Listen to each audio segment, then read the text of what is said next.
Of all of the activities that take place in care homes for the elderly, the only activities that get to everybody, that include every single person, is music activities. And so that's what we do.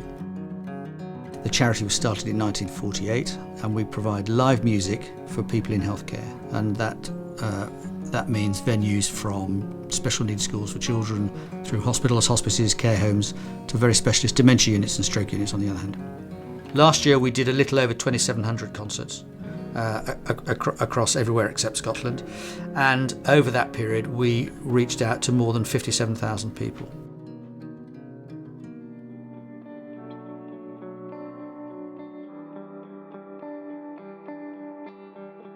I went to see a concert in Herefordshire in a dementia unit actually, and I went there for two reasons. One, because my mother is there, she has Alzheimer's, and secondly because I wanted to see some musicians that I hadn't seen perform before. The concert started, I was sitting next to my mum, she looked at me, she smiled, she held my hand and she squeezed my hand in time to the music. 5 minutes after the live music finished, she would probably have no recollection of it. But I will never forget that particular moment that my mum was looking at me and smiling and was holding my hand and squeezing my hand in time to the music, because that was a bit of my mum that I hadn't seen for a long time. The Royal Star Garter Homes, our ethos very much is that our residents are our number one priority, and I know that Simplyhealth's ethos is similar, that their customer is their number one priority, so we very much share that ethos of commitment to the most important people, really. Music has the ability, certain concerts, to really lift people. They can get them in touch with all sorts of feelings.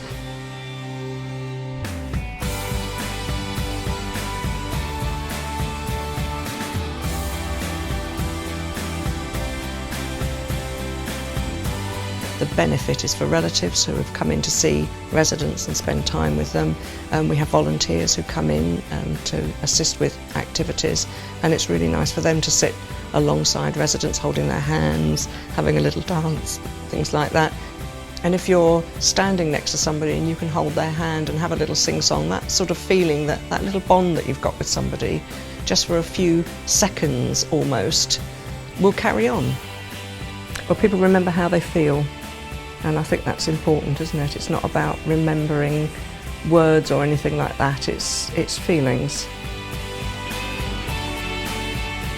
There's nothing more rewarding to me than singing quite close up to somebody who perhaps has late stage dementia, and their eyes come alive and they're mouthing the words with you, you know. Actually, when you come to real people, which you do meet in care homes, you really realize what the music is about.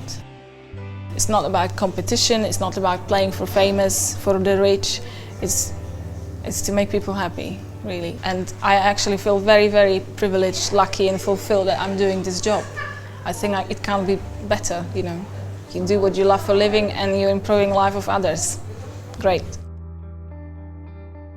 One of the things we can't forget, of course, is that in order for us to put on these live music concerts across the country, we need to generate some income.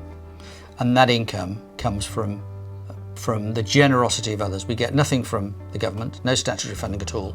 And those contributions are important, because without the contribution, we simply couldn't put the concerts on.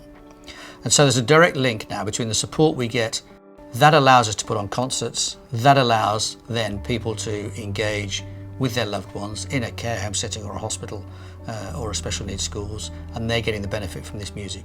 And they can then see the impact that this live music is having on people who've got illness, disability and frailty.